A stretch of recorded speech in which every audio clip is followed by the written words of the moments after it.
How to manage Reels audio you saved on Facebook mobile. Hello guys, in today's video I'm gonna show you how to manage Reels audio you saved on Facebook mobile. First thing we're gonna do is go to Facebook and then click these three lines here in the top corner and go down, click settings and privacy and then click settings and now click activity log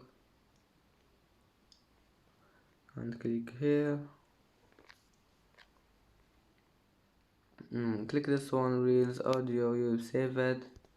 This one, Reels audio you saved, and here you can manage it easy. And that's it for today's video. If you like this video, please don't forget like and don't forget to subscribe. And thank you for watching this video until the end, and see you in the next video.